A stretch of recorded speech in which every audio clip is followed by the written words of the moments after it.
My name is Aldric Veyron. I live in Marseille. Today, I want to share with you a heartfelt story. Maya and I were neighbors, our doors 2 blocks apart, our yards shaded by the same trees. Our first encounter was on a normal morning. When I opened my door, I saw her with a large shopping cart. She looked tired, but her eyes were attentive. She was getting supplies for the neighborhood market that day. We exchanged a simple smile and went on our ways. That small greeting, however, became regular. She would wave from her window. I would leave my breakfast on her path. Nothing elaborate, just small daily encounters. Over time, those greetings turned into conversations. One rainy day, I went out to the yard and she came over. "Could you get me a cup of tea?" she asked. I gave her one and sat nearby. From that day, our conversations lengthened. What started as small neighborhood chats moved on to personal matters. Her work at the cafe, her mother's health, childhood memories. We never forced each other open. Everything developed naturally. That sincerity made me grow closer to her. Maya was simple and hardworking. She left for work early and returned home to care for her mother. We would stroll around the neighborhood in our free time, look at the old buildings, walk by the sea. She hadn't gone to university, but she understood life deeply. I, having come from abroad, perhaps brought a different perspective, which made me interesting to her. Yet, this curiosity never felt intrusive, more like care and attention. Gradually, my feelings deepened. It wasn't just attraction, it was a bond. I started thinking about the future, small weekend markets together, little morning surprises, being there for each other. Maya was cautious. She loved me, but certain things held her back. Family responsibility, past experiences. We never rushed. Everything progressed slowly. The first real problem came from her workload. She worked at the cafe, more customers arrived, and she took extra shifts. She would return home late and sometimes couldn't answer my calls. At first I understood. Work is important, money is needed. But gradually, the distance became heavy. Delayed responses, days with no messages. I couldn't understand why she was withdrawing. One evening, I returned late from work. My phone had no messages from her. Concerned, I asked friends, but they knew nothing either. The next day, I noticed she had left her meal card in her bag. That small detail felt like a tiny light in the dark. Something had changed. It wasn't just about work.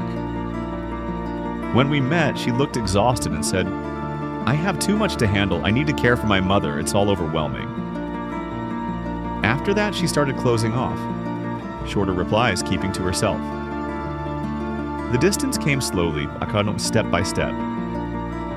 Sometimes when I tried to make plans, she would say, "Maybe." When I reached to hug her, she would pull back.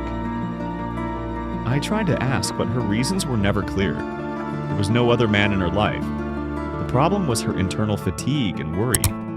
When I tried to talk, she would fall silent, and facing that silence made me feel guilty. Small disputes grew over trivial things. One time, being late for work caused a serious argument. I felt hurt. She said, "You're smothering me." I never wanted to smother her. I just loved her. But love can clash with fear, and she wanted freedom. I wanted closeness. Both of us had fears that pulled us apart. We stayed apart for a while. The break gave each of us space to think, to gain clarity. Weeks later, Maya called, "Let's talk." We spoke, cried, and smiled. She explained her mother's health had worsened again, and her responsibilities had grown. I told her I'd be there. We reconciled. For a few months, things were relatively calm, but I wanted something deeper. Stability, commitment. Maybes and laters weren't enough. One morning I decided it was time to take the relationship to the next level. It was a big decision. I had carried this desire quietly for a long time. I planned to propose. Days were spent thinking, where, how, when. I chose a simple plan, a small corner in the neighborhood garden, late afternoon, just us. I got a ring, prepared my words, and readied myself to express that I wanted a future with her. That morning, I waited for her. My phone had no reply. I worried, but thought she might be busy. I went to the garden, my heart raced. Standing in the corner, I rehearsed my words. Then, from a distance, I heard her laugh. She arrived, but not alone. Another man was with her. They were talking, smiling as if nothing was unusual. Maya looked happy. I stood frozen, watching everything. In that moment, everything inside me shattered. My plans, my words, my hopes, all meaningless. I wanted to approach, but my feet wouldn't move. They didn't notice me and continued their conversation. I went home in a fog. Sleepless night. The next morning, my friends called me. Tamsin, Orfeo, and Eric's, my friends, stayed by me. They didn't stay silent. They listened, joked a little to make me smile, showing the world still turned. At one point, they gave me a note. Those who stand by you are still here. That simple message gave me comfort. Life isn't built on one person alone. Having others by your side gives strength. Days passed, and I told myself, I haven't loved anyone yet. It sounds light, but carries weight. I wasn't ready for that deep, enduring love. Maya, however, remained in my memory. Her laughter, her words, her presence couldn't be erased. Forgetting is not easy, but I learned that life doesn't hinge on one person. This story is dramatic, yet hopeful. Life has mistakes, misunderstandings, and losses. The biggest lesson for me was honesty with myself and patience. Maybe our paths will cross again someday, maybe not. But I lived, I loved, and I lost.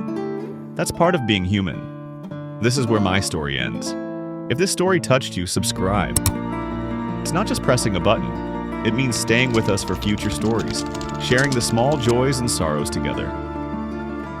Thank you, and see you in the next story.